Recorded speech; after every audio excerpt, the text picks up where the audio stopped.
llamado, pero no soporto que esta situación. He tratado, pero no he logrado encontrar alivio para mi condición. Reconozco que soy responsable y que por culpa mía estoy en donde estoy. Sé que lo podía evitar, pero yo mismo ya no sé quién soy. Te llamé porque me siento solo y me está matando esta soledad. La gente me mencionó tu nombre y me recordaron que tú eres real. Me arrepiento por no haber actuado cuando mis amigos me hablaron de ti. Sé que nunca te supe apreciar, sin embargo hoy estás aquí. Tantas veces que te rechacé, que me hablabas y yo te ignoraba, pero cuando te necesité, tú llegaste justo a tiempo, cuando ya no quería vivir y sentía que estaba perdido. Un nuevo programa, una nueva historia, una nueva prevención. Como siempre presentamos este programa, ¿no es cierto?, hablando de la prevención. Hoy hacemos una prevención que es completamente distinta a otras prevenciones que hemos hecho. Pero bueno, una historia muy terrible, una guerrera Élida, una sobreviviente de una historia que tiene Argentina, ¿no es cierto?, de la dictadura, de los tiempos de los militares. En un momento de la historia de Argentina se puso la confianza en lo que eran los militares, ¿no es cierto?, en que podían traer orden, que podían ser autoridades que podían gobernar, ¿no es cierto?, Argentina. Y bueno, lo que cometieron fue una masacre. Delia es testigo porque es una sobreviviente. Muchos de sus compañeros no pudieron hacerlo. Nunca más fueron encontrados. Sabemos que fueron muertes trágicas. Terribles cosas le pasaron, ¿no es cierto?, a Delia en esos 7 años que estuvo privada de su libertad a través de la dictadura, a través de los militares. Por eso, nunca más. Esa es la prevención que hacemos nosotros hoy. Nunca más a las autoridades, ¿no?, que lastimaron a Argentina, que derramaron sangre en toda la Argentina, en Buenos Aires, en Córdoba, en Rosario. Un derrame de sangre a donde hubo también secuestro de criatura, a donde hubo violaciones, picanas. Esto es lo que nosotros le queremos enseñar a nuestros jóvenes, adolescentes, a toda la Argentina, ¿no?, que nunca más queremos una dictadura en nuestra Argentina. Y a través de la historia de Delia, ahí vamos con Ezequiel a subir unas imágenes para que ustedes vayan conociendo quién es la que va a contar su historia, quién es la guerrera que va a contar su historia. La verdad que ahí está Delia. Dice, bueno, sobreviviente de la última dictadura militar, dice, testigo en juicios de ISA Humanidad, dice, militante política y social. Élida de esa pasó casi 7 años detenida en la cárcel de Devoto, tras estar en el servicio de información de Rosario, el mayor centro clandestino que operó en el centro de la ciudad. Así que todos sabemos que hoy, ¿no es cierto?, ese lugar es ocupado por autoridades, por políticos. En Pérez supo dejar huellas profundas de cambio social junto a sus compañeros que aún continúan desaparecidos. La escritura que salva y la memoria que no olvida ni perdona. Bueno, ¿no es cierto? Ahí yo les voy a ir contando la historia de Élida Deza, una sobreviviente. Ahí va a ir pasando imágenes, ¿no es cierto? Ezequiel, si querés pasar más imágenes, así yo puedo ir contando. Bueno, esto es lo que estamos haciendo en Justo a Tiempo. Contarte partes de la historia de la Argentina. Ahí va a seguir pasando Ezequiel porque acá muestra realizada el 24 de marzo de este año sería del año este que estamos nosotros, ¿no es cierto? Se conmemora, dice, se hace, ¿no es cierto?, un día de... Dice, Élida muestra, ¿no es cierto?, todo lo que ella estuvo pasando en todo este tiempo, en todo ese tiempo ¿no es cierto?, que estuvo esos 7 años, a donde muchos jóvenes fueron contados, ¿no?, en Pérez. Ahí está, miren, ahí está la juventud. Élida con todas sus compañeras que han sobrevivido, ¿no es cierto?, contando una historia terrible, mostrándole a los jóvenes, a los adolescentes, lo que no se tiene que volver a hacer. Ahí van a seguir viendo imágenes. Yo estoy viendo junto a ustedes, por eso por ahí tengo que esperar para hablar. Todo lo que se proyectó en Pérez, todo el equipo, ¿no es cierto?, de Delia, que fue mostrando distintas... Ahí están pintando. En las escuelas, juntaron muchísimos alumnos, lo que ustedes estuvieron viendo antes, en otras imágenes. Bueno, seguimos esperando, ¿no es cierto?, mostrando todo lo que fueron haciendo. Esa es Delia. Así que, bueno, seguimos en Justo a Tiempo, ¿no es cierto? Nosotros lo que te queremos venir a traer es una historia que es una historia verdaderamente terrible, porque en ese tiempo hay cosas que no se supieron y cosas que se pudieron saber, como hemos hablado con Delia, ¿no es cierto?, en su casa, en momentos que a lo mejor ellos fueron trasladados de acá, de Rosario, a cárceles de Buenos Aires, en avión, a donde muchas veces fueron amenazados que iban a ser tirados de los aviones, como pasó con otros compañeros de Delia que fueron desaparecidos porque se lo tiraron al río, al mar. Cosas que nosotros no queremos más los argentinos, cosas que le tenemos que enseñar a nuestros jóvenes, a nuestros adolescentes, que no se tienen que hacer, que no se tienen que ver nunca más. Por eso, como siempre decimos en Justo a Tiempo, creo que este es el momento. Estamos en elecciones, estamos en tiempo a donde se habla de cosas que no se conocen, no se saben, o gente que ignora o que, bueno, se pone las botas y quiere militar para ese lado de una Argentina que todavía sigue, ¿no es cierto?, mostrando sangre inocente, porque Delia era una mujer que a los 15 años ya estaba ayudando en la escuela a llevar adelante, ¿no?, a darle de comer, como el trabajo social que se hace hoy cotidianamente, bueno, se hacía en ese tiempo. Pero bueno, la dictadura marcó un antes y un después en Argentina. Ahora vamos a ver y vamos a escuchar la historia de Delia en Justo a Tiempo. Una nueva historia, historias reales. Acá en Justo a Tiempo, como siempre decimos, hacemos prevención de adicciones, ayudamos a las personas que tienen problemática de adicción. Tenemos la fe de que vamos a tener más herramientas para poder ayudar. Estamos en búsqueda de centro. Te comento, Élida, que estamos en búsqueda de centro de rehabilitación para la región. Pero bueno, Élida, una historia de vida, mucho sufrimiento, mucho padecimiento, tiempo de los militares. Pero Élida también, primero quiero que te presente, ahora después de que yo te presente, quiero que te presente. Creo que sos una guerrera, que hoy llevas una bandera, ¿no es cierto?, a donde nunca más... Justo que estamos pasando en una etapa de nuestra vida, toda la Argentina, donde estamos eligiendo presidente y se hablan muchas cosas. Creo que hay gente que habla sin saber, sin haber sufrido, sin haber padecido lo que vos sufriste y todas tus compañeras sufrieron. Pero bueno, tu historia no empieza, ¿no es cierto?, hace 20 años ni hace 10 años, sino tu historia empieza, Élida. A mí siempre me gusta conocer de tu niñez, pero primero quiero que te presente. Yo me llamo Élida Dehesa, me gusta que me digan negra. Soy expresa política de la última dictadura cívico-militar. Tengo una hija que se llama Lucía. Tengo 3 hermanos y una familia hermosa. Soy militante de los derechos humanos. Es el espacio en el que trabajo hoy. Y durante toda mi adolescencia, mi juventud y después que salí de la cárcel, militante del Partido Justicialista. Antes de ir a tu niñez, ¿cuánto hace que estás en libertad? ¿Cuánto hace que pasó todo ese horror? Yo salí el 21 de septiembre de 1983 de la cárcel de Villa Devoto con libertad condicional. Y en diciembre de 1983, cuando ya es presidente el doctor Raúl Alfonsín, nos conmuta las penas a los presos políticos y ahí quedó en libertad absoluta.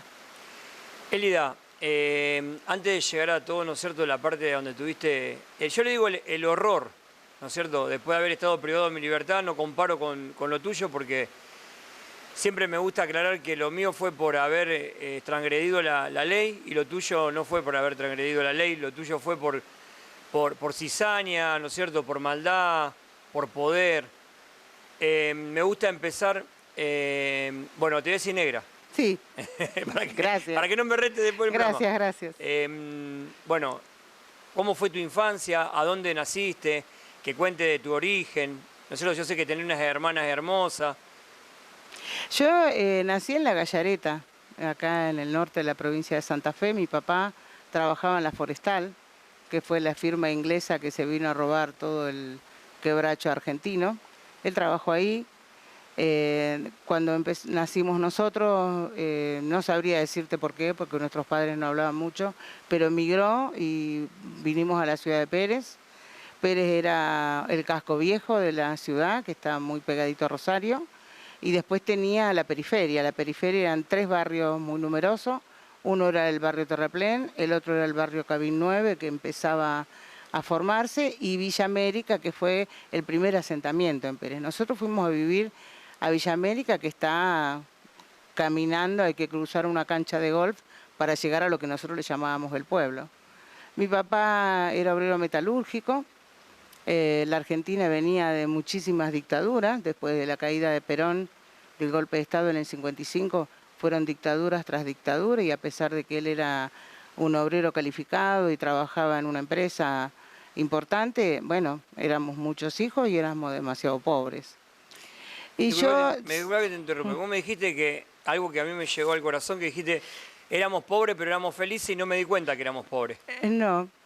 Y después de muchísimos años, es un salto en el tiempo, pero tiene que ver con esto, estábamos en una marcha en Rosario, llevábamos la bandera de la Juventud Peronista, con un niño dibujado en la bandera, y un nene que estaba pidiendo se acerca y me dice, te hago una pregunta, ¿por qué siempre nos hacen llorando? ¿Por qué siempre nos dibujan llorando? Y porque la verdad es que cuando uno es niño, la carencia y la falta de las cosas que son necesarias para la vida de un niño, no las percibimos. Por eso, a pesar de que en nuestra infancia realmente carecíamos de todo, y mi madre administraba la rodaja de pan y administraba la comida, y se priorizaban las cosas, y la salud era inaccesible, salvo que te hayas quemado, que te hayas quebrado, no se podía ir a los médicos porque en ese momento era inaccesible la salud.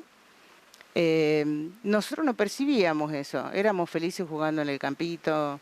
En esa época estaba todo permitido, entonces jugábamos al policía, al ladrón, y si te agarraba el policía te podía tirar los cardos, estaba permitido. Claro, en esa época juegos, sí. Eran los juegos de la época, porque sí. Eran los desfiles militares, bueno, era todo un contexto cultural. Y mi padre, yo crecí en una familia profundamente peronista. Mi papá era profundamente, uno no viene de un repollo, esa es la verdad. Mi papá era alcohólico, a su manera sorteó todas las dificultades. Mi mamá se enfermó siendo una persona muy joven, tuvo Parkinson. Hoy el Parkinson es una enfermedad que se puede tratar. En ese momento era una enfermedad desconocida, así que la arrasó físicamente. Así que mi madre, lo que recuerdo de ella, durante muchísimos años de nuestra infancia, ella no pudo caminar, no podía hablar, pero tenía una mirada poderosa. Mi madre, cuando nosotros volvíamos de la calle, sabía si nos habíamos mandado una macana, si estábamos bien, ni nos tenía que hablar. Recuerdo mucho esa mirada de mi mamá.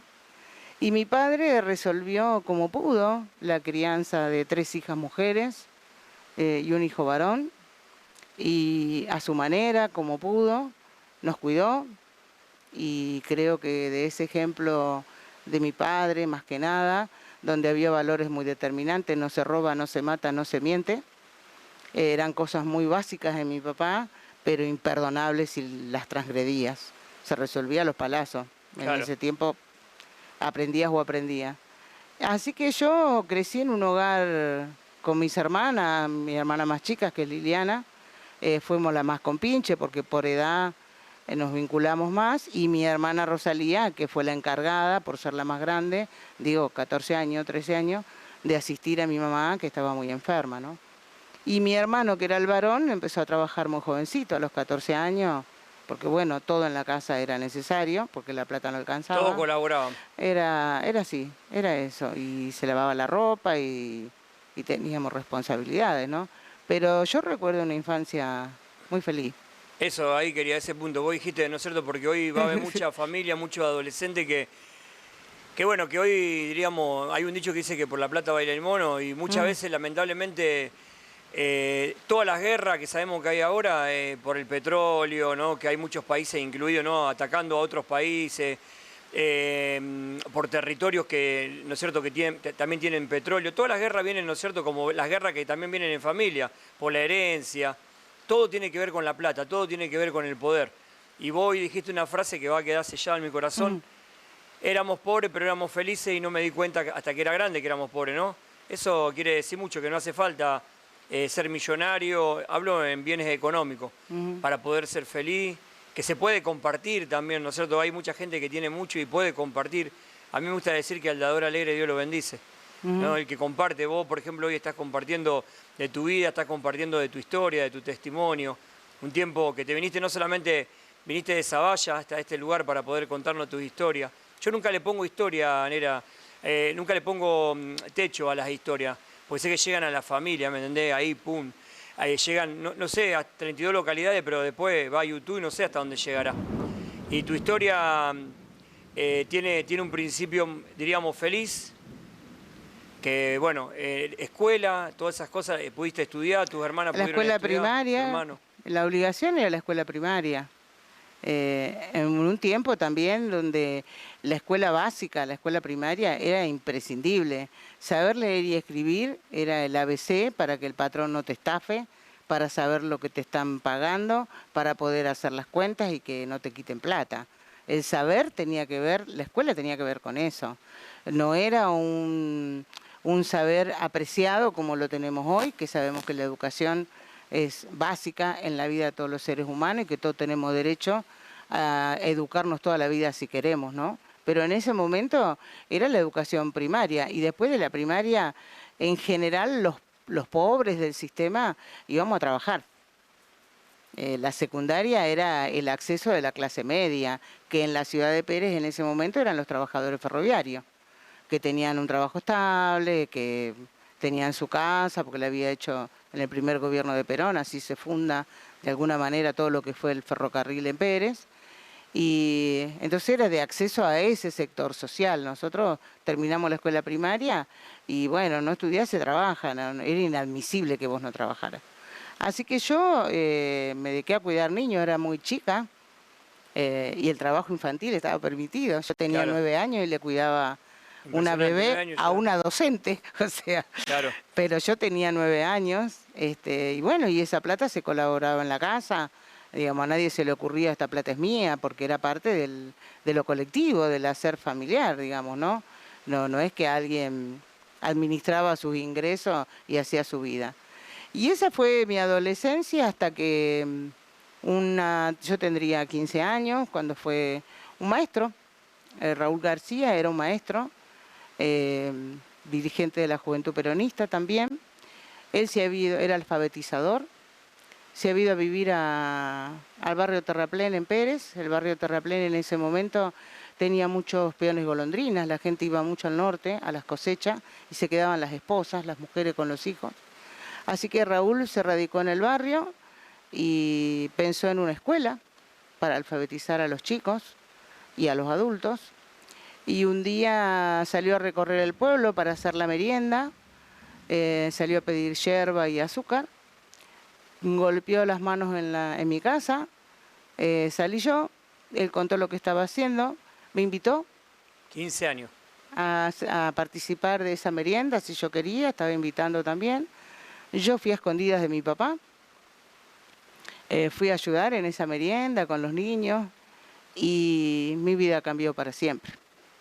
Raúl era un maestro de la vida, era un tipo extremadamente comprometido con su tiempo, muy cálido, muy generoso, y lo recuerdo, se construyó la escuela con la gente del barrio. Después mi papá sabía que yo iba al barrio y ya no me decía más nada, pero se construyó la escuela con la gente del barrio. Y yo recuerdo mucho las tardecitas, porque cuando venían los varones, que venían de las quintas, con la piel curtida del sol, duros, a verlo a Raúl y aprender a leer y a escribir. Y Raúl debatiendo con ellos qué le faltaba al barrio. y le faltaban muchas cosas, las casas, el agua, la educación, la salud. Y Raúl fue un tipo que en lo personal marcó mi vida, me enseñó a ser lo que soy, me enseñó de solidaridad, de compromiso. A Raúl lo asesinó la dictadura en diciembre de 1976 en la ciudad de Rosario, cuando bajaba de un colectivo. Pero su alma está hoy en el barrio Terraplén. Los hijos de aquellas personas que supieron construir con Raúl le han puesto su nombre a la escuela, que está en pie, es una escuela para adultos, reconocida por la provincia de Santa Fe. Y él fue mi maestro. Con él aprendí de libros, aprendí a leer, aprendí a cuestionarme las cosas, aprendí a levantar la cabeza y a mirar que hay un otro al lado mío. Y después me encontré con otros compañeros que también eran de Pérez, de la Juventud Peronista. Raúl, un referente, la escuela un referente en ese momento, ¿no? Lo que tendría que ser hoy en día. Y bueno, Sí. en mis años, que no fueron tus años, también fue un referente. Siempre yo te conté porque yo iba a buscar la comida y sabía que en la escuela me cuidaban, las porteras me daban una vianda para que me lleve, pues sabían que no tenía para comer en mi casa. Raúl también un referente para tu vida, ¿no? Absolutamente. Raúl yo lo recuerdo con mucho amor, porque fue mi primer contacto, salí del repollo, digamos, de mi vida de adolescente, de que todo te da igual, y con él descubrí que había un mundo, y que ese mundo se puede transformar, que si uno se compromete, ese mundo se transforma. Y a través de él me vinculé con los otros compañeros, con las compañeras, formamos la Juventud Peronista en la ciudad de Pérez, hicimos un inmenso trabajo social en la ciudad de Pérez. Uno de esos trabajos, además de la escuela del barrio Terraplén, es la escuela en Cabín 9, que es una de las escuelas más grandes que tiene la provincia de Santa Fe y que también lleva el nombre de compañeros nuestros que están asesinados o desaparecidos, que son los hermanos Miguel Ángel y Juan Carlos Bauseño, que son los que colaboraron con la casillita verde para que se empiece una escuela en Cabín. Colaboramos con el centro en la creación del centro asistencial. La gente de los barrios le puso el nombre, se llama El Gurí, y celebro que después de 50 años siga llamándose El Gurí, es como lo reconoce el pueblo a su centro asistencial. Y colaboramos con la formación de las vecinales y la fiesta del Día del Niño y del Día de la Madre, y lo cuento porque de los sobrevivientes de la dictadura solo se habla de lo que padecemos. Pero cuando uno puede saber qué pasaba antes, también se explica por qué suceden algunas cosas. Nosotros éramos hijos de los que resistieron 18 años de proscripción al peronismo en la Argentina. Y de esos mayores que supieron resistir y pelear y comprometerse en su fábrica, en su sindicato, en su vida personal, como mi papá, que los 17 de octubre salía a la vereda a gritar viva Perón, que estaba prohibido, y entraba rápido, te metían en cana. Toda esa herencia que uno tiene de la lucha de los mayores es lo que uno termina absorbiendo y después valorizando en la vida como un algo en el que no encuentra otra manera de vivir. Yo no sabría vivir sin ser solidaria con las personas y me enorgullezco de a mis 68 años seguir conservando principios básicos, ¿no? Pero en ese hacer y transformar que nosotros tuvimos en la ciudad de Pérez, tuvimos porque fue un trabajo colectivo, no nuestro, sino con la gente de los barrios. En eso estábamos cuando se produce el golpe del 24 de marzo. Antes de llegar al golpe, ¿no es cierto?, del 24 de mayo, a mí me encanta que vos estés contando esto, viene de herencia de tu papá, ¿no es cierto?, un guerrero que, ¿no es cierto?, del partido político peronista, pero no vino por el partido peronista porque fue peronista, porque Perón creo que hizo obras, ¿no es cierto?, en Argentina que no las había hecho nadie. Ajá. No es que todo viene por venir. O porque yo me manifiesto y digo viva Perón. No, tu papá decía viva Perón porque le había dado, ¿no es cierto?, Claro. un trabajo, un presente y Exacto. un futuro. Exacto, mi papá no era militante del partido, él era peronista. De corazón. De corazón y con un profundo amor a Evita y todas esas cosas las fuimos heredando toda la familia, ¿no? De mi papá y mi mamá no sabría decirte porque no podía hablar, entonces con ella no compartimos muchas cosas, más que el afecto. Pero mi papá sí. Y digo, uno es lo que ha podido vivir en su tiempo, en el tiempo histórico que te toca vivir. Mis compañeros de la juventud tenían 6, 7 años más que yo, muchos de ellos. Entonces, de alguna manera, uno como intercambia con el saber del otro y empieza también a transitar un camino propio, ¿no? Y en ese camino propio éramos personas normales. Ustedes hacían un trabajo social. Nosotros teníamos un trabajo político Sí. que se traducía en un trabajo social. Nosotros éramos militantes políticos, que militábamos los barrios de Pérez, buscando y haciendo un aporte con la gente para transformar la realidad que se vive, que hoy seguramente pasa en muchos barrios también. Hay militantes políticos, sociales, buscando transformar una realidad mucho más dura, ¿no? En este tiempo histórico que estamos viviendo. Más dura por ciertas cosas, pero también creo que lo de usted era más rústico y fue más duro también, ¿no es cierto? Sí. Cosa se hizo pulmón. Exactamente, que nosotros no tuvimos que vivir, lo que ustedes fueron los que sembraron para que nosotros, ¿no es cierto?, sigamos y cosechemos lo que ustedes sembraron. Primero en lo social, que me gusta destacarlo porque muchas veces por ahí opina gente que no sabe, ¿no es cierto?, y habla de los presos políticos sin saber quiénes fueron antes. Usted, bueno, Negra, vos fuiste hija de un peronista que fue agradecida al trabajo que recibió, ¿no?, a través de Perón. Te inculcó el trabajo social en las escuelas, en las cooperativas, pienso, en los lugares donde nadie llegaba, como hoy en Rosario hay lugares o en Santa Fe que nadie llega y bueno, se hace trabajo social. Sí. Y llega el 24, pero para que llegue el 24, lo que siempre yo digo, qué locura, ¿no?, que se la hayan agarrado con las personas que más aportaban para el pueblo. Eso es lo que también un poco... Bueno, por eso digo, las cosas no suceden de casualidad. Nosotros veníamos de una crisis institucional importante en el 75, después que muere Perón, queda María Isabel Martínez de Perón en la presidencia y López Rega como su asesor más cercano, su asesor político. Se había producido un retroceso económico importante, se produce el Rodrigazo, que se conoce en economía, y una reacción de la clase trabajadora con paro, con huelgas masivas importantes. Y cuando uno mira para atrás, en ese momento la clase trabajadora ganaba muy bien.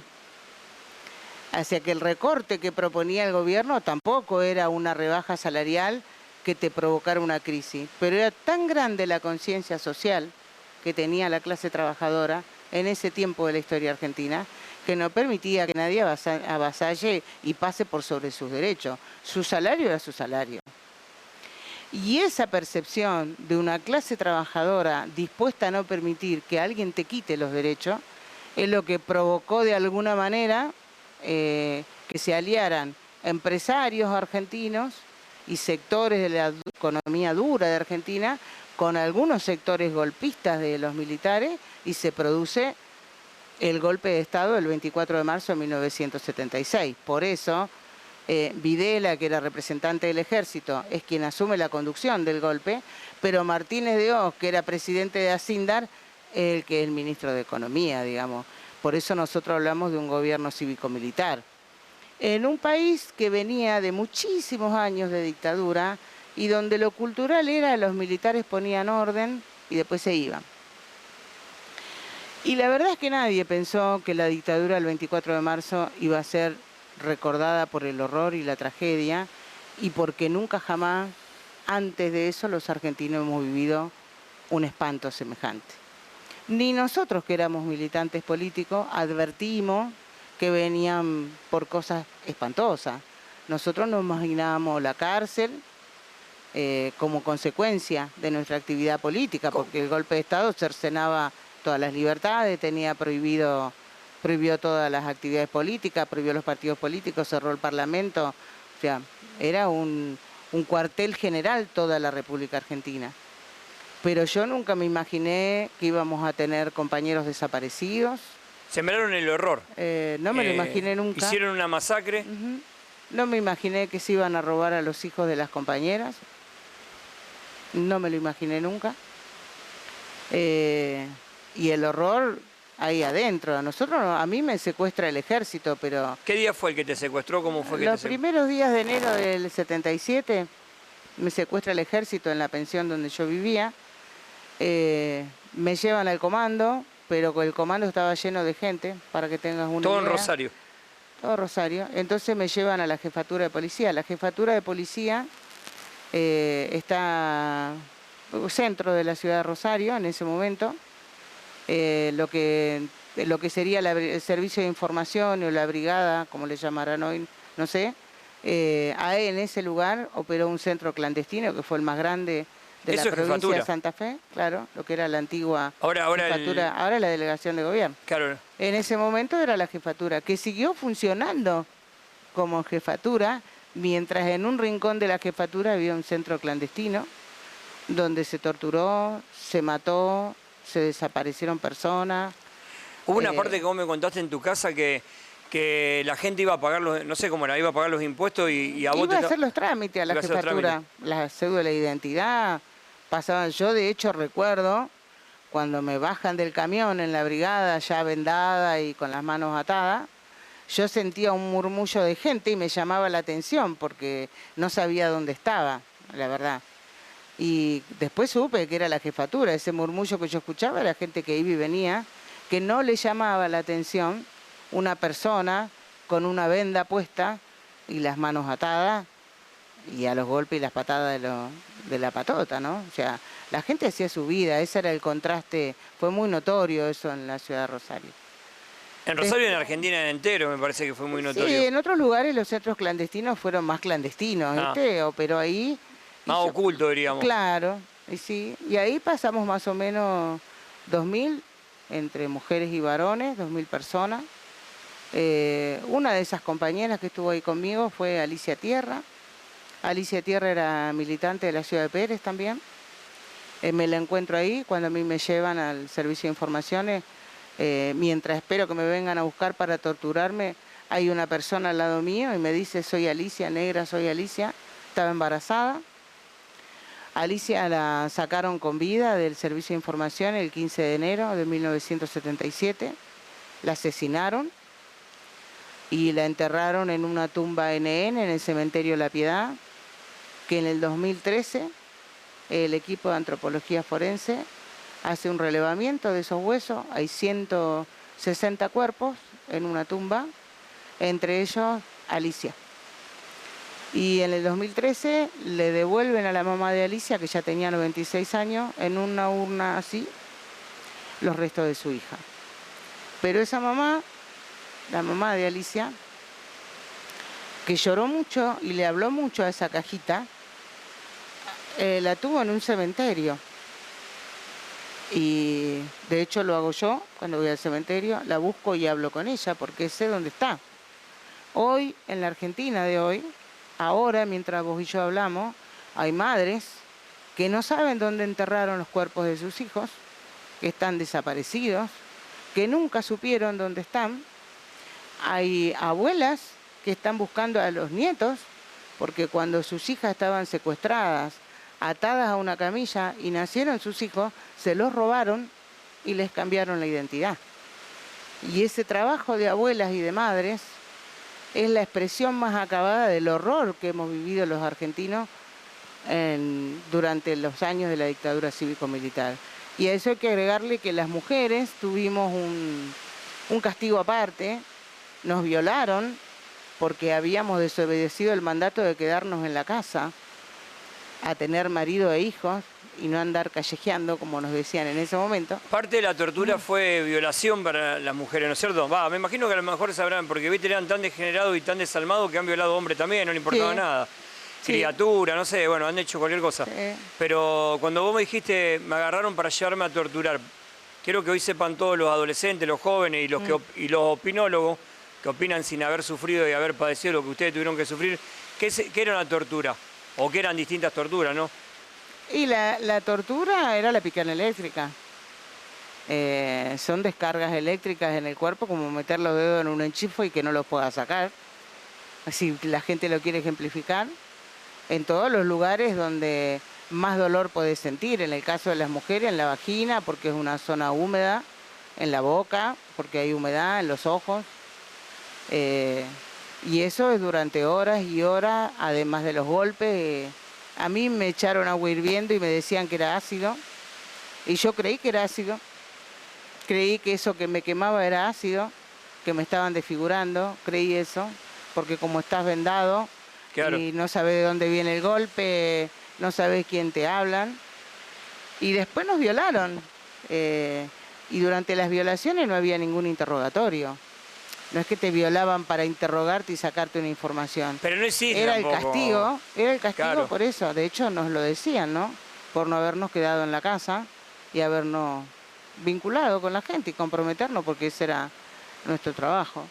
Pero aún en esa circunstancia horrible, donde uno durante muchísimos días no sabe cuándo es de día y cuándo es de noche, y cuando se acercan para volverte a golpear o cuando pasan de largo, uno vive como en alerta permanente, con mucha inquietud, no sabes a quién tenés al lado, si es compañero, si te pusieron un cana para sacarte información, con mucha desesperación de aguantar y de aguantar.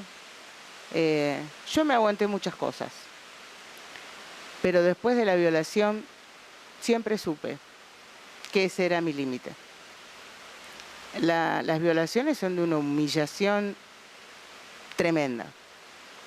Te deja demasiados moretones por dentro, que de afuera no se ven, pero que te lastiman profundamente. Y yo tuve un shock tan grande con eso, que dejé de menstruar. Y durante muchos meses tuve el temor de haber quedado embarazada de un monstruo, como esos que estaban ahí adentro.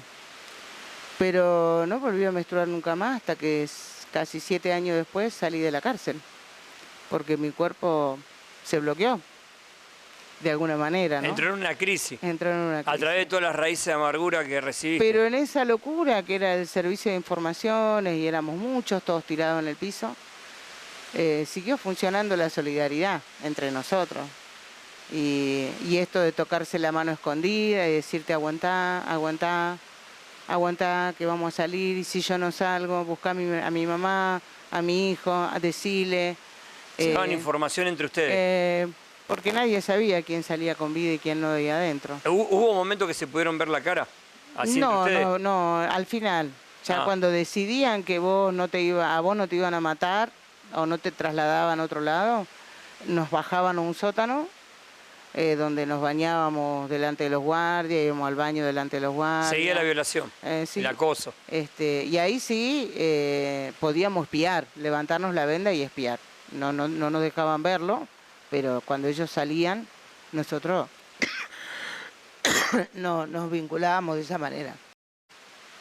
Y una noche fue una persona, que no sé quién es, nunca supe quién era, que estuvo 2 noches nada más, y dijo que salía, si queríamos que hiciera algo. Una compañera muy lúcida le dio un teléfono, que se lo memorizó, y le dijo, por favor avisale a mi mamá que yo estoy acá, y que acá está fulano, mengano, sultano, sultano, sultano. Y esa persona llamó por teléfono. Qué impresionante. Le dijo a esa mamá, tu hija está en tal lugar, y con ella están fulano, mengano, sultano. Esa mamá se ocupó de avisarle a la familia dónde estábamos, que ya habían ido las familias y le decían que no había nadie, que ahí no estábamos, porque estábamos en carácter de desaparecidos. Y así nos trasladan, un grupo, nos trasladan a la alcaldía de Rosario, donde nos iban a buscar todas las noches para volvernos a interrogar, o porque habían secuestrado a alguien y querían que nosotros lo reconociéramos. Así que la mano larga de Lofiego, que fue un dictador, un torturador sanguinario del Servicio de Informaciones, que está muerto. ¿Qué? Pero cumplió condena, está muerto. ¿Cómo se llama? Lofiego. Él era el torturador por excelencia del servicio. Cumplió condena, lo pudimos juzgar y lo pudimos condenar, estuvo preso y se murió. Y así como a él, a muchos, ¿no? Y a raíz que avisó y demás, mi hermana va al comando, da por hecho de que ya le habían dicho en el servicio que yo estaba en la alcaidía, y le autorizan una visita, y así me blanquea mi hermana, que fue la que me buscó por todas partes, ¿no? La otra guerrera que te acompañó. Ajá, que también... la Lili, sí. La Lili. Y después nos tocó la cárcel. ¿Ahí cómo fue el traslado? ¿Fueron En avión, ya sabíamos que nos iban a golpear mucho. Así que practicamos en la alcaidía las corridas, cuánto demorábamos en llegar al avión, porque sabíamos que nos iban a golpear, así fue. Fuimos posadas al piso del Hércules, de la aérea, y por supuesto que todo el tiempo decía que nos iban a tirar al río. Y ya sabíamos que lo podían hacer porque habían tirado gente viva de los aviones sacada de la Escuela de Mecánica de la Armada, así que sabíamos que era posible que también pasara. Llegamos a Devoto, era la cárcel de mujeres de presas políticas. Ahí nos dijeron, nos recibió el milico y nos dijo, acá no se corre, no se ríe, no se tocan, no se abrazan. Y nosotras escondidas corríamos, reíamos, nos abrazábamos. Siempre supimos. ¿Le dieron un pabellón para que...? No, nosotros estuvimos primero en un pabellón y después nos llevaron los celulares. Devoto tenía una planta nueva, que eran celdas de 4. Primero estuvimos en un pabellón y después nos pasaron a las celdas de 4. Y básicamente en celulares pasé la mayor parte de mi tiempo. Una cárcel de presas políticas, así que nosotros éramos todas mujeres de distintas procedencias políticas, pero también de distintas profesiones. Así que teníamos un orden en la vida. Nosotros nos levantaban las penitenciarias a las 6 de la mañana, pero después teníamos horario para estudiar, horario para hacer gimnasia, horario para escribir a la familia. O sea, estábamos organizadas como para subsistir ahí adentro. ¿Pero organizada por ustedes mismos? Por nosotras, por supuesto. No obstante eso, siempre nos castigaban, nos mandaban a las celdas de castigo. Resistimos las requisas, porque las requisas eran vejatorias.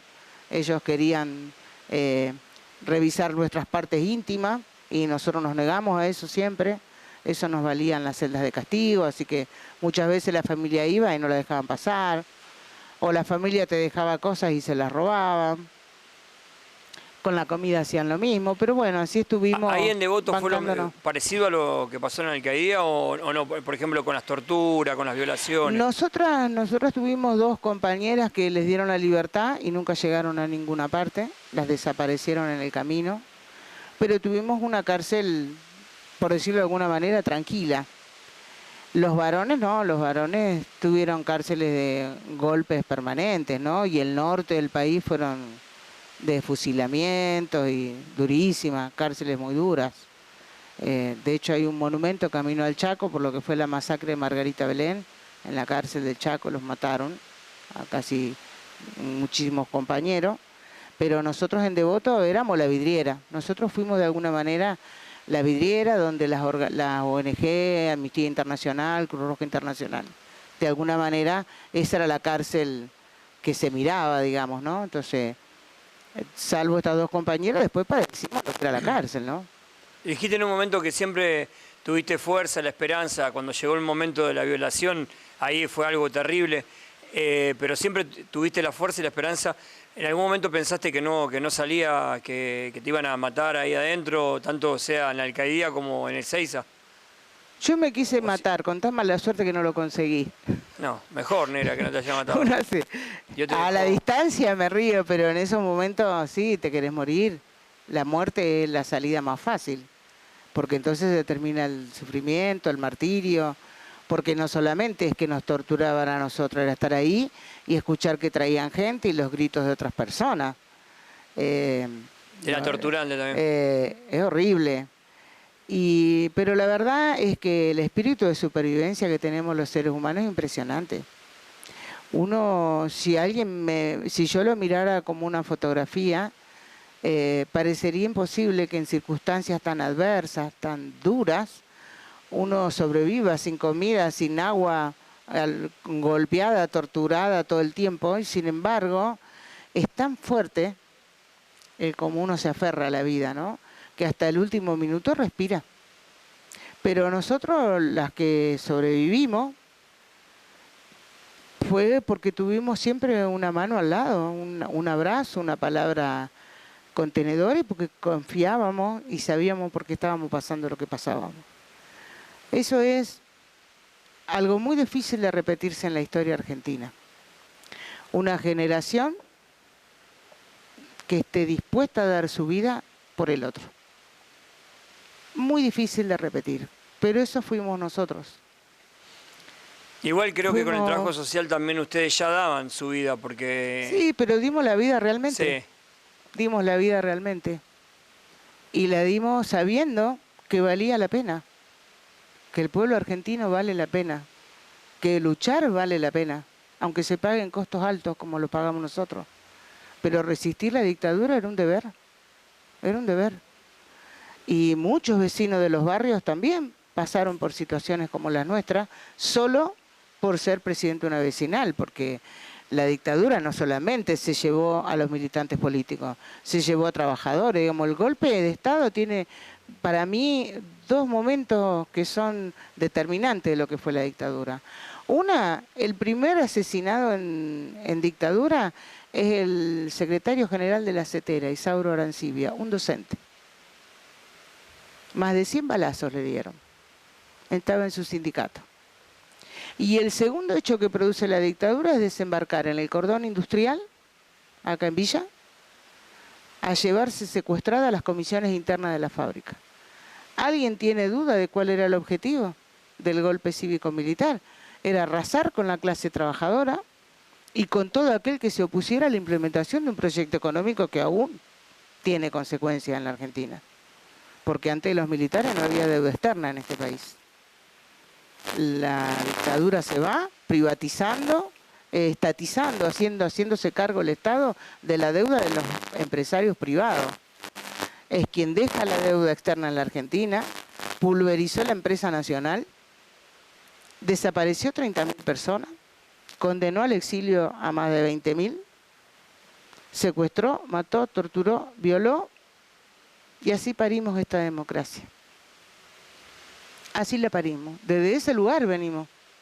No venimos de cualquier parte. Porque por ahí los más chicos es la inmediatez. Pero estos 40 años de democracia hablan de dónde venimos. Y venimos de ahí. Por eso Raúl Alfonsín, cuando asume la presidencia, y es el primer presidente democrático, es el único presidente que no hace el acto de asunción en la Casa Rosada. Porque eso era lo que los argentinos no queríamos más. Lo hace frente al Cabildo, que fue el modo de decir, empezamos de nuevo, pero no empezamos de cualquier parte, empezamos con deuda. Hay madres que buscan a los hijos, sobrevivientes que quieren justicia, y un país que está construido sobre la memoria de sus muertos. Y eso somos nosotros. Memoria, verdad y justicia. Porque nunca más es nunca más, ¿eh? Nunca más. El nunca más es esto. No se puede volver atrás. A ese momento de la historia no se puede volver. Porque fue doloroso. No es verdad que con los militares estábamos mejor. Como dicen algunos, con los militares estábamos en este contexto que acabo de decir. Por eso horroriza que una candidata a vicepresidenta, como es Villarroel, la candidata a vicepresidenta de Milei, rescate y jerarquice la dictadura cívico-militar, porque lo que está haciendo cuando hace eso, está jerarquizando la tortura, el exterminio del que piensa distinto. Entonces, hay lugares que los argentinos dijimos, ahí no volvemos más. Y en estos 40 años hemos pasado, tengo 68, hemos pasado el alzamiento cara pintada, la crisis del 2001, la crisis de los 90, un país sin moneda nacional, tuvimos Lecopa, tacones, letras, porque no había circulante en la Argentina. En todas esas crisis las resolvimos con democracia. Nunca elegimos el autoritarismo como una salida, porque no queremos volver a eso. Siempre lo resolvimos en democracia. Y este ejercicio de elegir no es solamente elijo y te delevo, porque en democracia el único límite que uno tiene es para qué está dispuesto a comprometerse. Vos te comprometés con la vida de las personas, desde tu experiencia, de lo que has vivido, intentando que el otro advierta que hay otro modo de vivir que es mejor que donde está. Bueno, nosotros también, los argentinos, pensamos eso, que esta democracia renga, que nos adeuda tantas cosas, tenemos que salir adelante de esto, pero no es volviendo para atrás, no es perdiendo derechos, no es delegando responsabilidades, no es exterminando al que piensa distinto, porque yo cuando escucho que dicen voy a exterminar el kirchnerismo, ayer lo dijo el candidato que salió segundo, digo, Dios mío, esto ya lo vivimos nosotros, yo no quiero exterminar a nadie, Yo pienso diferente de muchísimas personas, pero yo no la quiero terminar. En todo caso, mi trabajo es convencer a otro que lo que yo pienso es mejor. Pero, digo, esta construcción histórica no es un relato. Digamos, nosotros no hablamos de genocidio y terrorismo porque se nos ocurrió a los sobrevivientes. La justicia argentina, en cada juicio que hemos hecho en estos 40 años, ha dicho y ha ratificado que en este país hubo terrorismo de Estado y genocidio. Y ha condenado a muchos genocidas. Nos faltan un montón, porque también tiene deuda. Pero es bueno saber de dónde venimos, porque eso explica también dónde estamos y por qué. Esto, nosotros siempre hablamos de prevención en Justo a Tiempo. Y creo, bueno, que tu vida llega justo a tiempo, ¿no? Para hablar de prevención, de cosas que los adolescentes y los jóvenes no lo vivieron. Mucha gente no lo vivieron, ¿no es cierto? Ese sufrimiento que ustedes tuvieron que padecer por hacer un trabajo social, ayudando al prójimo, porque es lo más ilógico que puede pasar en la vida y que ataquen, bueno, a ustedes, a los que hacían trabajo social, a los maestros, ¿no? Acribillados. Algo ilógico porque, si vamos a lo que es, son los que hacen el bien. Hoy en día, por ahí uno identifica al que hace el bien y no lo lastima, no lo toca. Hoy está haciendo prevención porque hay una generación que está siendo enseñada que con una mano dura, entre comillas, porque esta no es una mano dura que a lo mejor va a hacer un trabajo social y le va a enseñar al pueblo, porque nosotros lo que tenemos que hacer es enseñarle al pueblo a vivir, salir de la pobreza, ¿no es cierto? No solamente de la pobreza económica, ¿no? De la pobreza que carece ayudar a nuestro prójimo, porque no hay mucha gente que quiera ayudar al prójimo hoy. Poniendo mano dura, Ahí vos escuchás mano dura, bueno, esta mujer que vos escuchaste, Milei, hoy también hablando de un sistema que ni siquiera lo pudo vivir o sufrir, y bueno, la gente, que la mayoría que lo acompaña a él, habla de eso también. No solamente que habla de eso, sino también que bueno, acá también hay un referente en Rosario, en la provincia de Santa Fe, una mujer que habla también, ¿no? de la mano dura. Nadie habla de enseñarle a los jóvenes, a los adolescentes, que el robar, el vender droga, el consumir es muerte. No, lo único que se habla es mano dura, matar, matar, matar. Y bueno, hoy yo creo que tu vida, Negra, está haciendo una prevención de una apuesta que está haciendo un futuro presidente, que debe querer lo mismo, no sé. Yo creo que no estamos bien, ¿eh? No estoy diciendo que estamos bien. Digo, tenemos deuda. Sí. Pero esto es como tener una casa en crisis, la familia en crisis, ¿y qué hacemos para resolver la crisis? ¿Vamos a matar a uno de los miembros de la familia? No. Pues tratamos de ver entre los que estamos, manteniendo ese piso de derecho que tenemos, cómo superamos todas estas cosas. También creo que hay un contexto histórico distinto y que hay culturalmente el individualismo al que nos llevan, de me importo yo, me salvo yo, no importa el que está, esta frase que nos quieren meter en la cabeza, vos sos pobre porque te lo merecés, vos no sos mejor que esto porque no te esforzaste. No, porque uno en la vida es las oportunidades que te da un país. Nadie es pobre porque quiere, nadie disfruta de ser pobre. Ahora, no es tampoco que yo me levanto todas las mañanas y si yo no trabajo, mi vida no me la recupera nadie. No, vos trabajás porque hay un Estado que promueve el trabajo. Si vos tenés un Estado que no promueve el trabajo, vos te vas a levantar todas las mañanas y no vas a trabajar. No es verdad que uno se salva solo. Tampoco se salvan los pibes solo. Pero están con un Estado ausente. Digamos, la droga, la narcocriminalidad, no es como la historia que acabamos de hablar, no surge en 24 horas. Hay un Estado que se ha corrido hace más de 30 años de los barrios, que ha sido ocupado por estos especímenes que tenemos hoy, que es estos delitos que estamos persiguiendo.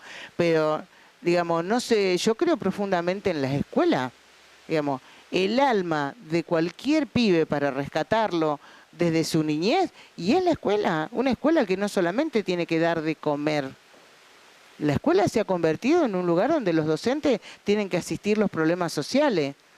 Y la verdad es que no fueron formados para eso. No está mal que lo hagan, hay que agradecerles que lo hagan. Pero su trabajo es hacer de la escuela un lugar donde el chico quiera estar e ir. Nosotros deberíamos ir a escuelas de doble jornada, donde el pibe esté todo el día en la escuela haciendo cosas recreativas, no solamente leyendo un libro y aprendiendo. Pero si el Estado se corre de esos lugares, bueno, en algunos casos lo ocupan los militantes, la gente comprometida como vos, y en otros lo ocupan los malos. Yo digo, el ausente, ¿no? El trabajo social, el tiempo de los militares para abajo fue casi ausente, porque no puede ser que se haya grabado. Aparte no le vamos a vender fantasma a nadie, Nera. Lo está viviendo todo el mundo en Rosario, en Argentina. La inseguridad.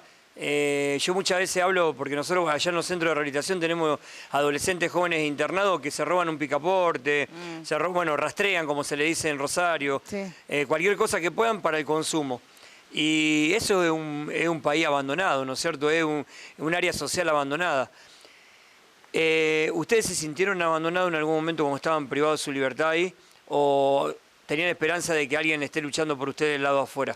Y nosotros fuimos presos políticos, así que nosotros siempre confiamos en el pueblo argentino. Y cuando digo en el pueblo argentino, hablo de eso. Nosotros tuvimos, la clase trabajadora argentina ha defendido a este pueblo de todas las maldades que le quisieron hacer. Digamos, la primer marcha contra la dictadura la organizan Saulo Baldini y hacen un paro general en plena dictadura a pesar de la represión y un muerto que tuvieron. Por eso después se produce Malvinas, ¿no? Porque ya había resistencia. Nosotros teníamos ese anclaje y no abandono, es duro soportarlo, es duro, no todos pudimos, ni todos salimos enteros, salimos a volver, es como un rompecabezas de la vida de uno que empieza a armar de a poco, ¿no? Y en un momento de la vida uno se pregunta, bueno, ¿yo voy a sobrevivir o voy a vivir? Porque hay que madurar este proceso. La gente que quise tanto, que fueron mis compañeros de la vida, mis compañeras de la vida, no están, y yo sí. ¿Y por qué yo sí y ellos no? ¿Por qué Alicia no y yo sí?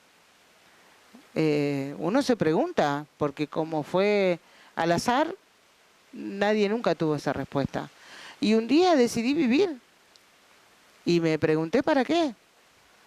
¿Para qué tengo esta chapa? Y yo creo que la tengo para buscar a los que nos faltan y para hacer de esto, de nuestra historia, que nuestra historia se sepa y se construya sobre 3 pilares básicos. Memoria para saber de dónde venimos, verdad para que se conozca la verdadera historia y justicia, porque las injusticias tienen un solo remedio, la aplicación de justicia. Y hoy está corrido todo de eje. La justicia, el Estado, digamos, hay un lugar que volver a ocupar, que se hace como se puede, porque también es lo que somos nosotros capaces de construir. Yo no me voy a enojar con la dirigencia política, es lo que supimos construir. Vos dijiste 3 ejes, pero nunca te pensaste cuánto tenés. 68. Que a los 68 te ibas a estar parando de mano cuando una... No, porque es verdad, porque vos luchaste mucho en la vida, pero diciéndole, ¿no es cierto? Hoy, bueno, lo hacemos como prevención, pero diciéndole al pueblo que hay gente que hoy está apostando a lo mismo, porque la verdad, está apostando a lo mismo. ¿Sí? Algunos por ignorancia, otro porque vos dijiste que los intereses de los militares fueron también los intereses de los empresarios. Y hoy también hay empresarios que, ¿no es cierto?, que le gustaría que gane Milei, ¿no es cierto?, por cierto beneficio que le... Y bueno, y los pobres hacerlo desaparecer. Que los trabajadores no tengan derechos, por ejemplo. Digo, porque está bueno. Hay quienes piensan que el trabajador debe ser un esclavo, un explotado, y que yo me tengo que llevar el 120% de la ganancia y vos te quedás con el resto. Y hay quienes pensamos que no, que todos tenemos derecho a una vida digna y creemos en la distribución del ingreso y creemos en la inclusión y en los derechos. Ahora, hay algo que yo creo que incluso de sectores de la oposición al gobierno actual no se comprende. Es el ADN argentino. Nosotros somos un pueblo de mucha lucha. No nos admiran casualmente otros países. Toda la vida hemos sabido defender nuestros derechos. Parece que no hacemos nada, que todo se viene abajo, pero cuando nos arrinconan contra la pared, sabemos elegir y yo creo que la gente ayer eligió eso. Eligió a dónde no quiere volver. No quiere decir esto está bárbaro, esto me encanta. No, dijo allá no vuelvo. Esto no se resuelve ni con autoritarismo ni con menos derechos, se resuelve con más inclusión. Y depende de nosotros hacer que los dirigentes que elegimos hagan lo que prometen, que dicen que tienen que hacer. Pero tenemos también una sociedad que es fogoneada de todos lados. Digo, no es solo... yo creo que hay una responsabilidad colectiva, me formo parte de eso, pero también creo que nos fogonean de todos lados. Cuando vos te arrinconan contra la pared, no te alcanza el sueldo, no te dejan respirar, vivís en un barrio donde no sabés si los tiros van a venir de acá o vienen de allá, y difícilmente tengas ganas de pensar cómo se transforma la realidad que vos vivís. Pero ese es el trabajo de los que creemos y tenemos la suerte de comer todos los días y tener una cama calentita donde dormir. Esa es la militancia, ese es el compromiso con el otro, desde cualquier lugar, ¿eh? Yo no creo que la militancia sea solo de un partido político. Yo respeto profundamente a la gente que se compromete con el otro, venga de donde venga, porque eso solo te hace mejor persona. Hoy nosotros, vos hablabas y me venía a la mente, hoy las iglesias evangelistas estamos ocupando un lugar que nunca pensamos que íbamos a ocupar, tío, la verdad, porque sinceramente yo escucho hablar, yo hace 12 años que estoy en el Evangelio, pero gente que hace 40 años y me dicen, Mario, nosotros nunca pensábamos que íbamos a estar dentro de un pasillo, sí en un hospital, sí a lo mejor en un barrio, pero no sacando a los pibes dentro de los búnker, refugiándolo en un centro de rehabilitación, dándole de comer porque otros no quieren ir a dar de comer porque tienen miedo, como si vos, las balas vienen de acá, las balas vienen de allá. Pero como dijiste vos, en conjunto, nosotros muchas veces hemos encontrado curavilleros que querían hacer el bien, venga bien, el que quiera colaborar, como decís vos, para el bien, vamos todos para adelante. Acá no, nadie hace excepción de personas, no importa. El día que llegó tu libertad. Y el día que llegó mi libertad, me encontré que era enorme la calle. Yo salí de la cárcel de Seiza. En ese momento era una cárcel modelo, y ya en los finales de la dictadura, a las últimas presas que quedábamos, nos llevaron a la cárcel de Seiza con las presas comunes. Yo salí de ahí y me parecía enorme la calle, que era una luz, como ahora que miro para arriba, era una luz tremenda. Me costó mucho habituarme, me costó mucho, porque la cárcel te quita, además de que es dura, adentro de la cárcel, te quita la vivencia de lo cotidiano que tienen las personas. Entonces había un mundo que en esos años había cambiado, literalmente hasta La Plata había cambiado. ¿Y 6 años? Yo tuve 6, casi 7, pero había cambiado la moneda en ese momento, había pasado Malvinas. Y para mí Malvinas la habíamos escuchado, la guerra de Malvinas, pero afuera se había vivido la guerra de Malvinas. Fue aprender a vivir otra vez con otras pautas, porque la cárcel te ordena mucho. Si tenés cómo organizarte, a nosotros fuimos muy organizadas, así que compartíamos todo lo que entraba, había un pañol, un economato que se administraba en conjunto. Hay familias que podían dejar mucho, otras que no, y eso se repartía. Las que fumábamos la misma cantidad todos los días porque tenía que alcanzar para todas. Bueno, esa compartir, ¿no? Todo. Claro, y esa vida afuera fue de aprendizaje de vuelta y de sentir además que la gente tenía miedo de nosotros. De qué pasa si se acerca a mí y les pasa algo. Claro. Porque ya afuera... La represalia, diríamos. Claro, ya afuera se sabía todo lo que habíamos vivido y demás. Así que yo salí, estuve un tiempo en provincia de Buenos Aires, hasta que me autorizaron a volver a Pérez. En Pérez, como estaba en libertad condicional, me presenté al juzgado de paz, que tenía que ir a firmar todos los días y acá estoy. Hasta que me dieron la libertad en diciembre y empecé mi vida. Y después me fui al sur. En la crisis del 89 me fui al sur con mi esposo y mi hija. Y allá me quedé 25 años y acabo de volver. Hoy, bueno, tenés una familia hermosa, que me gustaría que hable un poquito de ella también. Tenés tu hija en tu casa hoy. Bueno, ayer se votó, vos dijiste. Gracias a Dios, bueno, no ganaron los que no tenían que ganar. Tenés tu hija en tu casa, tenés tu hermana acá, que también, no sé quién fue el día quién te fue a esperar cuando, o sabían que Mi otra hermana. Tu otra hermana. Mi otra hermana, sí. Pero yo tengo con Liliana un vínculo muy particular. Liliana, tal vez porque ella estuvo muy cerca mío siempre y porque la vida de alguna manera nos juntó en Tierra del Fuego, que es donde vivimos juntas muchísimos años, y esa cercanía hace que uno se entienda con el otro sin tener que contarse tanta cosa. Pero por sobre todas las cosas, Liliana está acá porque es mi cable a tierra. A mí esta soltura que parece que tengo me genera un torbellino de emociones internas cuando hablo de los compañeros que no están. Y la Lili es mi cable a tierra. Yo sé que ella está ahí y a mí me serena. Entonces la llevo a todas partes.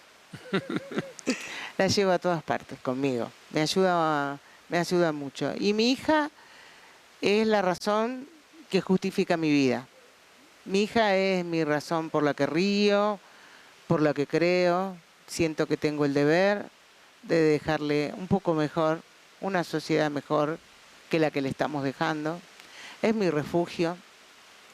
Lucía es profundamente comprometida con su tiempo, con el tiempo que le toca vivir, y a mí me cura todas las nanas. Y mis otros hermanos, que son más grandes, son los que hablamos las cosas serias. Son los más respetados de la familia, pues son los mayores. Pero tenemos una familia numerosa, somos de juntarnos mucho, aprendimos, yo aprendí eso también. Me quedé con muchos te quiero, con muchos abrazos que no di y que ahora los doy. Digo te quiero mucho, abrazo, tengo miedo de que pase algo y no se lo haya podido decir. Y somos una familia abracera, somos muchos, somos de juntarnos, somos tipo Los Campanelli, que era un programa re viejo en la tele. Somos de juntarnos mucho en casa y reírnos mucho con nuestros sobrinos, son jóvenes. Así que yo transcurro mi vida, le he robado a la vida momentos de felicidad que guardo celosamente y escribo mucho. Escribo, me gusta escribir, me hace bien. Vivo, elegí vivir y eso hago. Una sobreviviente, una guerrera. Y eso hago, vivo. Y tenemos un grupo de compañeros de Pérez que armamos un espacio que se llama Memoria, Verdad y Justicia. Pérez tiene 14 personas entre asesinados y desaparecidos, muy pocos sobrevivientes. El año pasado vino una compañera que está en Barcelona, que se tuvo que ir de la Argentina, apareció su compañero, volvió, estuvo en las actividades que organizamos. Trabajamos una semana completa, trabajamos mucho con las escuelas, armamos un recorrido histórico y los docentes después trabajan en el aula la historia, ¿no? Porque creemos profundamente en esto. No hay que olvidar de dónde venimos y de la historia siempre se aprende. Encima, no te iba a decir, pensaba entre mí, digo, encima de todo lo que te tocó padecer, bueno, tu vida con infancia hermosa, ¿no es cierto? Entre lo que no tenía y tenía, un rebusque entre toda la familia que me encantó, todo apostando para la familia, ¿no? Porque lo poquito que podíamos conseguir, sea para la comida, para que sea, lo aportábamos todo, una gran enseñanza. Muchas veces los argentinos somos muy quejosos, me pongo en primer lugar. Nos olvidamos a veces de dónde salimos, de dónde Dios nos sacó, me toca decir esa parte. Y pensaba, ¿no es cierto?, cómo hoy vos estás haciendo prevención en las escuelas, que también, bueno, ahora vamos a pasar nosotros, tenemos Regénesis, CREA, hoy estoy nombrando todos los lugares, Justo a Tiempo, tiene un lugar, una página, que, ¿no es cierto?, que ahí vamos a pasar, si vienen a preguntar para que vos vayas a hacer prevención, porque a mí me parece que tenés mucho todavía. Sí. Por enseñar, hay muchos adolescentes, muchos jóvenes que tienen que aprender, no solamente del padecimiento y los sufrimientos que ustedes pasaron, sino del pañuelito que tenés escrito acá, ¿no? Nunca más. ¿Y por qué nunca más? Porque vos lo dijiste, ¿por qué nunca más? Y dijiste poquito nunca más, porque el sufrimiento que pasaste vos lo vas a ver vos nada más y tus compañeros que estuvieron ahí, compañeras y compañeros que estuvieron privados de su libertad. La verdad que, bueno, eso, quería presentar el trabajo que ustedes están haciendo, ¿no? También está apoyado con una autoridad ahí. Con el intendente de la ciudad de Pérez, Pablo Corsalini, que nos ha dado todos los años, nos ayuda mucho. En el convencimiento de que la memoria y la verdad y la justicia son los pilares de esta democracia. Y de eso se trata. Entonces, la charla con los chicos en la escuela es amorosa. Los chicos tienen una mirada de lo que está pasando profunda. No la hablan, no la comparten con los adultos. Pero sí tienen opinión de lo que pasa. Y yo cuando doy una charla, el ida y vuelta que tengo con los pibes, y es amoroso. Porque ellos tampoco quieren vivir en un país donde le digan cómo se tienen que vestir, qué tienen que ser, cómo tienen que ser, porque no hay una libertad que nos tengan que ofrecer. Nosotros estamos ejerciendo la libertad. En este país uno va donde quiere, va a vivir donde se le dé la gana, se viste como quiere, es lo que quiere ser. Como, ¿qué libertad nos vienen a ofrecer si la libertad la estamos ejerciendo? Igual que quieren, nosotros te pregunto, Nero, privatizar las escuelas, creo que es tremendo. Lo que más chocó, creo. Por eso creo que el voto de ayer tiene esa carga, ¿no? El voto de ayer no es, ay, qué contenta que estoy con lo que está pasando. El voto de ayer es, yo quiero universidad pública, quiero escuela pública, quiero defender mis derechos. Ese es el voto. Por eso voy por esto y no por aquello. Bueno, Nera, ¿sabes qué? Bueno, te vamos a llevar también a Pavón, te vamos a llevar a todos lados. Como me dijeron a mí, te vamos a llevar a todos lados. Bueno, yo, muchas gracias.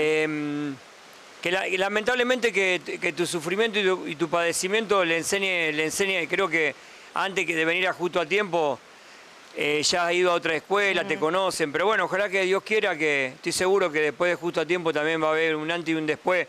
Ojalá. Para mucha gente y para vos también. ¿Es cierto? Como vos me enseñaste un día, me dijiste, el que siembra bien, cosecha bien, ¿no? Y yo lo tomo para mi vida. Entonces digo, no es en vano lo que uno hace. Uno cosecha lo que siembra, esa es verdad. Y yo te agradezco. Para nosotros hacer circular la palabra es importante. Que el otro sepa, que el otro escuche, que pueda debatir, que pueda preguntar, que pueda decir no estoy de acuerdo. De eso se trata. Pero poder decir nuestra verdad es levantar la memoria de nuestros compañeros. Bueno, eso. Bueno, Nera, yo quiero brindar con agua siempre porque me parece lo más limpio que tenemos.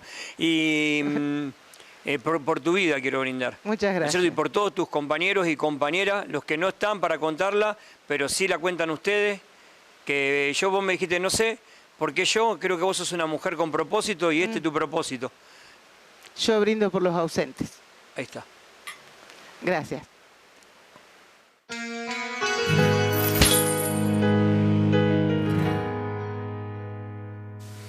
Bueno, una historia terrible, Elida, contando, ¿no es cierto?, la verdad de la Argentina, de cómo sangró Argentina en ese momento, ¿no es cierto?, cuando estuvieron los militares, lo mal que le hizo, cómo atacaron lo social.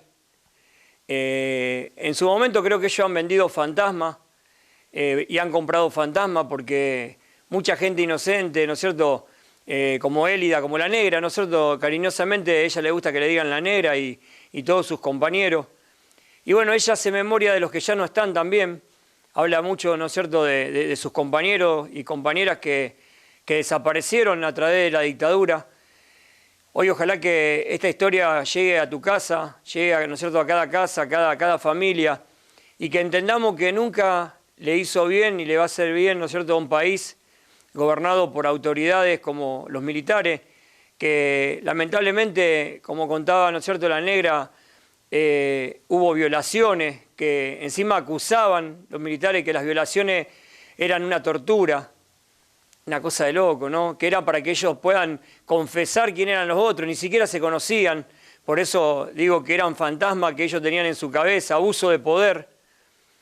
Elida, ¿no es cierto?, en un momento cuenta que una compañera, gracias a Dios, pudo hablar y contar que ella estaba en ese lugar, en Rosario, a donde ahora están las autoridades, gobernación. Y lamentablemente que mucha gente estaba pagando sus impuestos y a ellos lo llevaban camuflado, metido ahí adelante de ellos. Es por eso lo que nosotros queremos hacer una prevención diciéndole a todos que no hagamos como hicieron en ese momento, que miraban para el costado, no miremos para el costado, que sepamos lo que hacemos, lo que tenemos que hacer en este tiempo que, ¿no es cierto?, no tenemos que estar atados a una dictadura, a una esclavitud, porque gracias a Dios no estamos siempre con la esperanza en este tiempo que estamos en el tiempo de las elecciones, de que podamos cambiar todos los argentinos, que nos miremos, que yo siempre digo que el que esté libre de pecado que tire la primera piedra, ¿no? Pero nosotros no queremos nunca más las botas en Argentina. Sí queremos que las autoridades hagan su trabajo como lo tienen que hacer, ¿no? Nosotros no estamos en contra de las autoridades, al contrario, si no nos iríamos a votar. Lo que menos queremos es un país anarquista. Lo que nosotros queremos son autoridades comprometidas con Argentina y que, bueno, que acompañen a la memoria de Élida, de la Negra y de todos los que nunca más aparecieron. Sabemos que también hay muchos chicos que están viviendo con otras familias, que fueron secuestrados en su momento. Así que nosotros hacemos esta prevención hoy en este día. Es distinto, completamente distinto, con un respeto, con una honra, ¿no es cierto?, a la vida de todos los desaparecidos y a los que quedaron, porque el sufrimiento que pasaron ellos no lo pasó nadie. Yo nunca me pongo en los pantalones de nadie, pero el sufrimiento que pasó la Negra y toda su familia y todos sus compañeros, tal vez nunca lo podamos comprender nosotros que no lo vivimos, pero si ella está contando algo tan terrible, ¿no?, que tuvo que vivir ella y toda su familia y todos sus compañeros, bueno, aferrémonos a su historia, porque también es una historia que trae mucha esperanza, mucha fuerza, porque salir de todo lo que ella salió y hoy ser ¿no es cierto?, un referente que va y cuenta su testimonio, su historia de vida, una mujer con propósito, que cuenta su historia en las escuelas, en distintos lugares, para hacer memoria de lo que no se tiene que hacer en Argentina nuevamente. Así que, como siempre, de Justo a Tiempo dejamos esta historia, dejamos la esperanza, la fuerza y, como siempre decimos, para adelante y abrazamos, ¿no es cierto?, a todas las personas que estuvieron comprometidos, ¿no?, lamentablemente, a esa maldita dictadura que nunca tendría que haber existido.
En Aceval y la región, Style Center, todo en tuning, escapes deportivos, diseños especializados, chip de potencia, economiza tu motor potenciándolo, suspensión, ploteos interior y exterior, rolo inercial para autos urbanos y de competición, todo para autos, camiones y motos, venta de repuestos para motos e indumentaria, desarrollo europeo para el lavado de tapizados, un lugar único en la región, Style Center, donde hacemos realidad tu sueño. Contacto 3469 69 11 90.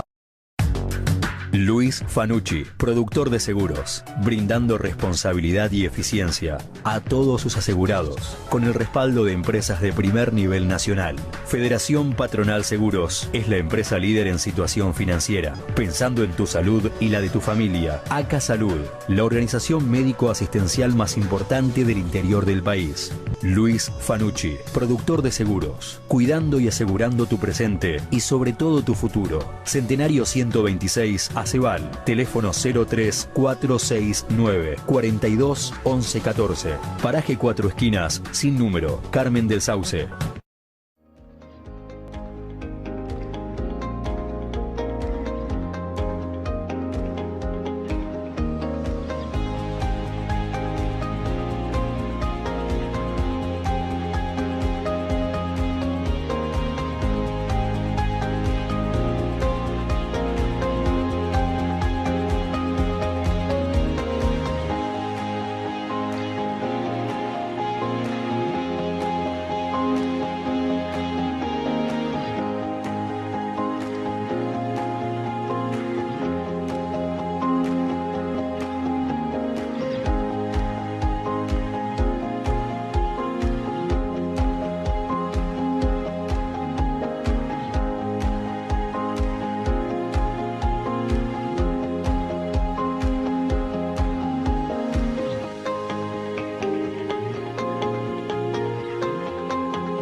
Reconozco que soy responsable y que por culpa mía estoy en donde estoy. Sé que lo podía evitar, pero yo mismo ya no sé quién soy. Te llamé porque me siento solo y me está matando esta soledad. La gente me mencionó tu nombre y me recordaron que tú eres real. Me arrepiento por no haber actuado cuando mis amigos me hablaron de ti. Sé que nunca te supe apreciar, sin embargo hoy estás aquí. Tantas veces que te rechacé, que me hablabas y yo te ignoraba, pero cuando te necesité, tú llegaste justo a tiempo, cuando ya no quería